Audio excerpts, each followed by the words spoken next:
যে আগে ছিল গোপালগঞ্জ, গঞ্জ ঠিক আছে, গোপালের জায়গায় শুধুমাত্র শিব হয়ে গেছে, শিবগঞ্জ হয়ে গেছে। মাননীয় স্পিকার, এই শিবগঞ্জ আমাদের চাঁপাইনবাবগঞ্জের শিবগঞ্জ নয় মাননীয় স্পিকার, এটি হলো বগুড়ার শিবগঞ্জ। 132 কোটি টাকা বরাদ্দ পেয়েছে বগুড়া। তার দ্বিতীয় অবস্থানে যে বরাদ্দ, এটি হলো গাজীপুর। গাজীপুরের চেয়ে বগুড়ার মাননীয় স্পিকার 90% বরাদ্দ বেশি। 1 এবং 2 রুলের মধ্যে যদি মার্কসের ব্যবধান 90 হয় মাননীয় স্পিকার, 3 নম্বর পজিশনটা যদি আপনারও হয়, 4 থেকে 10 পর্যন্ত যদি মাননীয় মন্ত্রী মহোদয়দের হয়, আমরা বিরোধী দলীয় সংসদ সদস্য কোথায় কোন বাজেট পাবো মাননীয় স্পিকার? আপনার কাছে এটা বড় প্রশ্ন।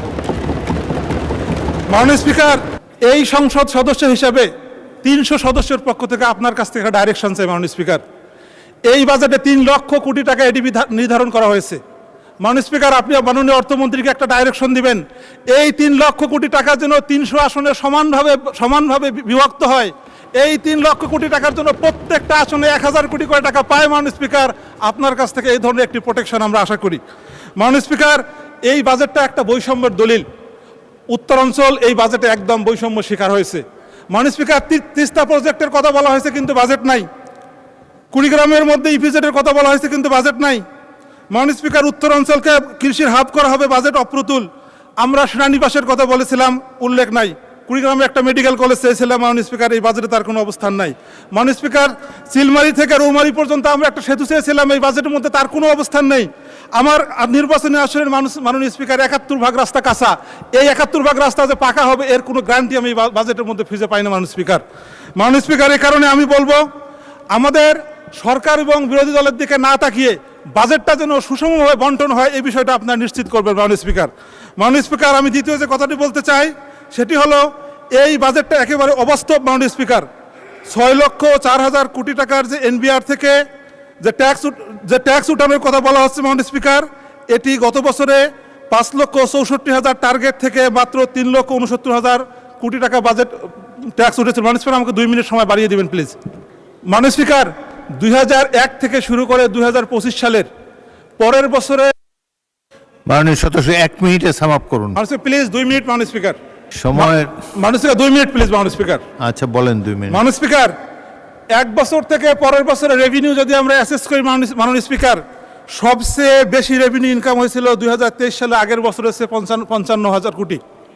মাননীয় স্পিকার, গত বছরের সাথে যদি 60,000 কোটিও আমরা যোগ করে দেই, তাহলে বর্তমান যে রেভিনিউয়ের টার্গেট করা হয়েছে মাননীয় স্পিকার, সেই রেভিনিউয়ের টার্গেটের 60% যদি উঠে মাননীয় স্পিকার, তাও এই বাজেটের মধ্যে প্রায় 4,42,000 কোটি টাকার ঘাটতি থাকবে মাননীয় স্পিকার।